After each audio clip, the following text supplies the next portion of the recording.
In today's video, we're going to talk about 4 tips to a price presentation that will sell more memberships. So when we talk about price presentation, sometimes we have a really formulated approach in our studios, but more oftentimes than not, we don't. And that's where we lose out a little bit. We don't have an opportunity to have something to show that potential member.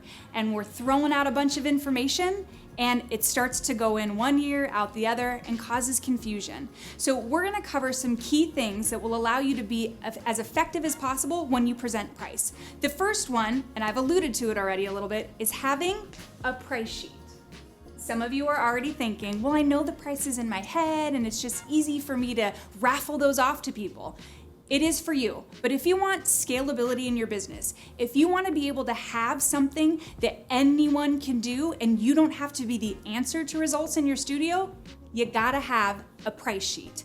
Now, that price sheet is one where you should have no more than 2 to 3 options. So that is tip number 2. Have a simplified price sheet with the 2 to 3 best options that you want members to put themselves into, and that typically is your monthly reoccurring options. You may say to yourself, but I have discounts for teachers. I've got packages of 10, 20. Those are all great products. And if somebody wants them, I don't want to turn them away.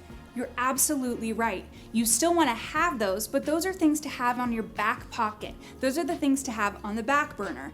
You've got a price sheet. You present to people the options you have that are your most popular options, and then if other items come up, you can flip that sheet over and have your extended menu of options on the back. What you want is something simple for people to look at. You want them to understand what they get with each of those memberships and what the price associated with it is. The more simplified you can be and the less options you have, the more likely people are to make a decision right then and there. But that takes me to the next piece of your pricing options. So the pricing options themselves, what should they look like? How should they be? One of 2 things is going to be implemented here.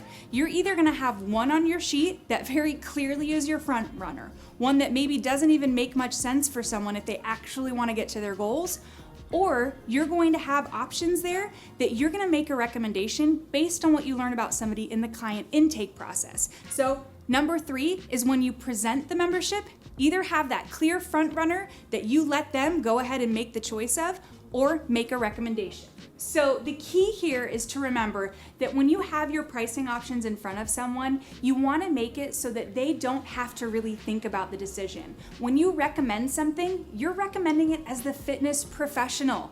I know some of you don't always feel that way, but you are. You're the person who's guided them through the process, and you know about them and you know about your workout. You've earned the right, just based on your name tag, to make a recommendation.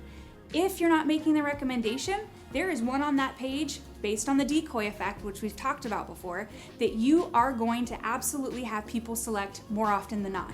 The last tip here, no matter what strategy you use, recommending or having a clear winner, as soon as you show them the option or make that recommendation, shut it down. Don't say anything and let them respond to you. We call this quiet time. It's time for you to let the memberships speak for themselves.